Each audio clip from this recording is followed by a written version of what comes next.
மாம்பழம் சேலத்து மாம்பழம் மல்கோவா மாம்பழம் தித்திக்கும் மாம்பழம். இது சேலத்து மாம்பழமும் இல்லை, மல்கோவா மாம்பழம் இல்லை, இது மும்பையில். இந்த மாம்பழம் பேர் பதாமி ஆம். இது இன்னைக்கு நம்ம ஜூஸ் போட போகிறோம். என்ன உனக்கு கவலை கண்ணீர் வருத்தம் இல்லாமல் நீ மாம்பழத்தை வச்சு பாடிக்கிட்டு இருக்குன்னா மாம்பழத்தால் ஒரு குடும்பமே பிரிஞ்சு போச்சு. அது உங்களுக்கு தெரியுமா? எனக்கு தெரிஞ்ச வரைக்கும் உங்களுக்கு நான் சொல்கிறேன். தெரியுமே, முத்தப்புள்ள அமைதி, பொறுப்பு, பொறுமை, அன்பு உள்ளவங்க பாசவங்க. இந்த இளப்பிள்ளைங்க மட்டும் கோபம், திமுரு, அகமாகம் எல்லாம் உண்டு. ஈசனே தாங்க முடியாமல் இமயமலைக்கு போயிட்டாரு. நம்மளாம் யாருங்க? தெரிஞ்ச இராணுவ ரகசியத்தெல்லாம் உங்களுக்கு நான் ஷேர் பண்ணிக்கிட்டு இருக்கேன். நீங்கள் தான் என் விஷயத்த காது கொடுத்தா கேட்க மாட்டேங்கிறீங்க. குண்டு பூரி ரெடி ஆகிட்டு மாங்காய் அச்சாரும் நல்லா குளிர்ந்து போச்சு. இதெல்லாம் தொட்டு நக்கி சாப்பிடக்கூடாது. அப்படியே அடைச்சி குடிக்கணும். எவ்வளோ வேணுமோ தாராளமாக எடுத்துக்கணும். அதுக்கப்புறம் ஒரு ஸ்பூன் நிறைய கீ எடுத்து போய் மேலே ஊற்றணும். கீ எதுக்கு ஊற்றுறேன்னா, மாம்பழம் ஹீட்டு, நெய் கூல், ரெண்டுமே நமக்கு பேலன்ஸ் பண்ணி கொடுக்கும். அதுக்காக தான் இந்த இது. இப்படினாலும் மூஞ்சில் கட்டி சூடு பிடி அந்த ப்ராப்ளம் வராது. வாங்க எல்லோரும் அன்பாக சாப்பிடலாம். எங்கள் வீட்டு நைட்டு சாப்பாடு இதுதான். மாம்பழம் சேலத்து மாம்பழம் மல்கோவா மாம்பழம் தித்திக்கும் மாம்பழம். இது சேலத்து மாம்பழமும் இல்லை, மல்கோவா மாம்பழம் இல்லை, இது மும்பையில். இந்த மாம்பழம் பேர் பதாமி ஆம். இது இன்னைக்கு நம்ம ஜூஸ் போட போகிறோம். என்ன உனக்கு கவலை கண்ணீர் வருத்தம் இல்லாமல் நீ மாம்பழத்தை வச்சு பாடிக்கிட்டு இருக்குன்னா மாம்பழத்தால் ஒரு குடும்பமே பிரிஞ்சு போச்சு. அது உங்களுக்கு தெரியுமா? எனக்கு தெரிஞ்ச வரைக்கும் உங்களுக்கு நான் சொல்கிறேன். கேட்குறீங்க, ஈசன் குடும்பம். நாரதர் ஒரு பழத்தை கொண்டாந்து கொடுத்து ஈசன்கிட்ட கொடுத்து உன் பிள்ளைங்கள்ட்ட கொடுன்னு சொன்னார். ஈசன் ஒரு பழத்தில் கையில் வச்சுட்டு தவிச்சுக்கிட்டு இருந்தார். ஒரு பழத்துக்கு விநாயக பெருமாளும் முருகப்பெருமாளும் சண்டை போட்டாங்களாம். சண்டை போடாதீங்க, இந்த உலகத்தில் யாரும் முதல் சுற்றிட்டு வருவீங்க, அவங்களுக்கு இந்த பலனு. நம்ம மயில் வாகனம் மயிலை எடுத்துகிட்டு பிறட்டாராம்.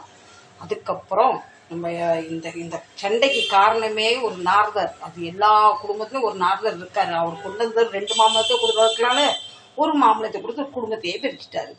விநாயக பெருமாள் சொன்னாராம், எனக்கு இந்த உலகமே எங்கள் அம்மா அப்பா தான் சுற்றி அந்த பழத்தை வாங்கி சாப்பிட்டாராம். அதுக்கப்புறம் நம்ம முருகப்பெருமாள் ஆண்டி கோலத்தில் போய் பழனியில் நமக்கு காட்சி தந்துக்கிட்டு இருக்காரு. அதே மாதிரி என் வீட்டில் அந்த பிரச்சனை வந்துடக்கூடாதுன்னு நான் போய் என்ன செய்கிறேன்னா பாருங்க, மாம்பழத்தை வாஷ் பண்ணிக்கலாம். இது ரொம்ப மெயினான ஆளை கொண்டு கொடுக்க போகிறேன். வந்தாச்சு மெயினான ஆள்கிட்ட. ஈசனையும் பார்வதி அம்மையும் தவிக்க விட்டுட்டு போன மாதிரி என்ன தவிக்க விட்டு போயிடாதீங்க. விநாயக பெருமாள் உங்களுக்கு ஒரு மாம்பழம். முருகா, நீங்கள் அன்னைக்கு தான் ஆண்டி குளத்தில் பணலில் இப்போ உட்காந்துங்க. இன்றைக்கி அந்த மாதிரி என் வீட்டில் தப்பு பண்ணிடக்கூடாது. உங்களுக்கு ஒன்று சரிங்களா? சண்டை போடாமல் இப்போ நான் கரெக்டாக ஆளுக்கு ஒன்று கொடுத்துட்டேன். இதில் சண்டை போடுறதுக்கு ஒன்றும் இல்லை. அன்னைக்கு ஈசனை நடுத்தரில் விட்ட மாதிரி என்ன விட்டுறாதீங்க, என் கையை விட்டுறாதீங்க. ஆளுக்கு ஒன்று பங்கு பிரித்து கொடுத்தாச்சு. பவானி லைஃப் ஸ்டைல் வாங்க. இன்னைக்கு சின்னதாக நம்ம ஒரு ஜூஸ் அடித்து குடிக்கலாம். எனக்கு இந்த பையனை என் வீட்டில் எல்லாருக்கும் மாம்பழம் பிடிக்கும். அன்னைக்கு முருகப்பெருமாள் செஞ்ச மாதிரி என் வீட்டில் எந்த பயம் இல்லை. அப்படி செஞ்சு பின்ன நான் ஆண்டி கொடுத்த பின்னா நான் எங்கே போய் தேடுவேன்? ஈசனுக்கே அந்த பாடுன்னா எனக்கு இந்த பாடு. அதனால் நான் இதை இப்போ என்ன செய்ய பாறை வச்ச இல்லாமல் எல்லாருக்கும் கணக்கு சரியாக வரணும். ஆளுக்கு ஒன்று தூக்கிட்டாங்கன்னா மீதி உள்ளவங்க என்னத்தை சாப்பிடுவாங்க? பின்ன அவங்களும் கோமணத்தோடு எங்கே போய் நின்றக்கூடாதுல்ல. அதுக்காக நான் ஒன்று செய்ய பாருங்கள், ஃபாலோ மீ. தவிக்க விட்ட எம்பெருமாள் நான் ஏமாத்துறோம் பாருங்க. இவ்வளோ பெருசாக இருக்குது. ஆனால் அதுக்குள்ளே கொட்டை சப்பையாக சின்னதாக இருக்கும். இது இந்த மாம்பழம் பேர் பதாமியாம். இது ஜூஸுக்குன்னே தான் இந்த மாம்பழம் ரொம்ப யூஸ் பண்ணுவாங்க. சதப்பகுதி பாருங்கள் இவ்வளோ குண்டு குண்டாக இருக்குது. நல்லா டேஸ்ட்டாகவும் இருக்கும். பார்த்தீங்களா? கொட்டை சிலதும் நிறைய பெருசாக இருக்கும், சின்னதாக இருக்கும். அதே மாதிரி இதோட தொலி துணி மாதிரி சாஃப்டாக இருக்கும். இவ்வளோ இனிப்பு, அவ்வளோ சாஃப்டாக இருக்குது தொலி. ஸ்கின்னே இவ்வளோ சாஃப்டாக இனிப்பாக இருக்குன்னா இந்த கொட்டை செப்பி பார்க்கலாம். அது என்னடா, மாம்பழம் இனிப்பாக இருக்குது, ஸ்கின் இனிப்பாக இருக்குது, கொட்டை பிடிக்குது. ரொம்ப பிடிப்பு. தெரியுமே, முத்தப்புள்ள அமைதி, பொறுப்பு, பொறுமை, அன்பு உள்ளவங்க பாசவங்க. இந்த இளப்பிள்ளைங்க மட்டும் கோபம் திமிரு அகமாகம் என்ன உண்டு. ஈசனே தாங்க முடியாமல் இமயமலைக்கு போயிட்டாரு. நம்மளாம் யாருங்க. ஈசன் குடும்பம் பிரிஞ்ச மாதிரி என் குடும்பம் பிரிஞ்சிடக்கூடாது பயத்தில் முழு ஆம்பளம் கொடுக்கறத விட இப்படி கட் பண்ணி ஆளுக்கு ஒரு டம்ளரை ஊற்றி கொடுத்து பிரிஞ்சு போன குடும்பத்தை பிரியாமல் பார்த்துக்க மாதிரி நான் வந்து ஜூஸ் அரைக்க புறப்பட்டேன். கண்டிப்பாக சீனி ஆட் பண்ணிக்கணும், அப்போ தான் நல்லா இனிப்பாக இருக்கும், தூக்கலாக இருக்கும். இப்போ இந்த மாதிரி மேங்கோ ஜூஸ்லாம் கடையில் வாங்கி குடிக்காதீங்க, குழந்தைங்களுக்கும் கொடுக்காதீங்க. மேங்கோ ஜூஸ்னு பேரில் ஏதோ கெமிக்கல்லாம் மிக்ஸ் பண்ணுறாங்க. பப்பாளி அறுத்து போட்டு அதில் வந்து ஜூஸுன்னு கொடுத்து நம்ம மேங்கோ ஜூஸ்னு வாங்கி தப்பான கணக்கு பண்ணி கொடுக்குறோம், குழந்தைங்களுக்கும் கொடுக்குறோம். கெமிக்கல்லாம் அவாய்ட் பண்ணுங்க. தெரிஞ்ச இராணுவ ரகசியத்தெல்லாம் உங்களுக்கு நான் ஷேர் பண்ணிக்கிட்டு இருக்கேன். நீங்கள் தான் என் விஷயத்தை காது கொடுத்தா கேட்க மாட்டேங்கிறீங்க. குடும்பத்தில் பிரிவே நான் வராத அளவுக்கு நான் வந்து ஜூஸ் அடைச்சிட்டேன். இப்போ நீங்கள் சொல்லுங்கள், அப்படியே சாப்பிட போகிறீங்களா, ஜூஸ் பண்ணி குடிக்க போகிறீங்களா சொல்லுங்கள். இதை நாங்கள் இப்போ அப்படியே குடிச்சிட்டு தூங்கினா வயிறு நிறையாது. இதுக்கு கூட நம்ம ஒரு சேர்த்து சாப்பிட்ற மாதிரி ஒரு பொருள் பண்ண போகிறேன்.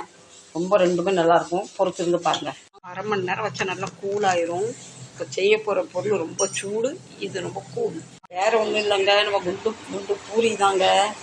நீங்கள் நினைக்கிற இது என்ன காம்பினேஷன்னு, சூடு பூரியும் கூலான ஆம்ரஸும் இந்த அளவு மெய் மறந்து பெறுவீங்க. சாப்பிட்டா கண்டிப்பாக ட்ரை பண்ணுங்கள், சரிங்களா. குண்டு பூரி ரெடி ஆகிட்டு மாங்காய் அச்சாரும் நல்லா புழுந்து போச்சு. இதெல்லாம் தொட்டு நக்கி சாப்பிடக்கூடாது, அப்படியே அப்பி அடைச்சி குடிக்கணும். எவ்வளோ வேணுமோ தாராளமாக எடுத்துக்கணும். அதுக்கப்புறம் ஒரு ஸ்பூன் நிறைய கீ எடுத்து போய் மேலே ஊற்றணும். கீ எதுக்கு ஊற்றுறேன்னா மாம்பழம் வந்து ஹீட்டு, நெய் வந்து கூல், ரெண்டுமே நமக்கு பேலன்ஸ் பண்ணி கொடுக்கும். அதுக்காக தான் இந்த இது. இப்படி பண்ணாலும் மூஞ்சியில் கட்டி வந்துட்டு சூடு பிடி வந்துட்டு அந்த ப்ராப்ளம் வராது. வாங்க எல்லோரும் அன்பாக சாப்பிடலாம். எங்கள் வீட்டு நைட்டு சாப்பாடு இதுதான். இப்போ நம்ம சாப்பிடலாம். ஃபஸ்ட்டு நான் கொடுத்தது எங்கள் வீட்டுக்காருக்கு. இந்த பூரி அப்படி கொஞ்சமாக பிச்சு இந்த ஆம்ரஸ் இப்படி எடுக்கணும்.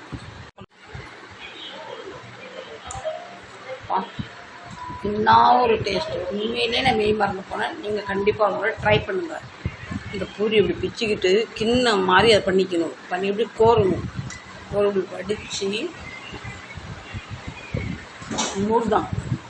சரி ஃப்ரெண்ட்ஸ், நம்ம குட்டி ஸ்டோரி எப்படி இருந்தது, முருகர் செஞ்சது தப்பாக ரைட்டாக கண்டிப்பாக சொல்லுங்கள். உங்களுக்கு தெரிஞ்சிருந்தால் இல்லைன்னு சொல்லுங்கள். நீங்கள் இந்த கதை கேள்விப்பட்டிருக்கீங்கன்னு சொல்லுங்கள்.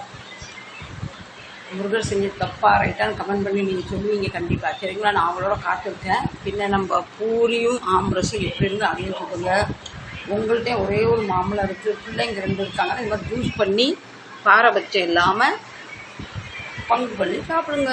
நான் மீண்டும் இதை போல குட்டி ஸ்டோரியில் உங்கள் பார்க்க வரேன். பாய், லவ் யூ. இன்றைய கதை எப்படி இருந்து கண்டிப்பாக கமெண்ட் பாக்ஸில் பின் பண்ணுங்கள். போயிட்டு வரேன். பிடிச்சிருந்தால் கண்டிப்பாக சப்போர்ட் பண்ணுங்கள். இப்போ போகிறேன், அப்புறமா வரேன். Love you. முதல் முறையை பார்க்குற மாதிரிலாம் கண்டிப்பாக சப்ஸ்கிரைப் பண்ணி வச்சுக்கோங்க. ஒரு சின்ன லைக் தாங்க, நானுமே ரொம்ப ஹாப்பியாக இருவேன். Love you.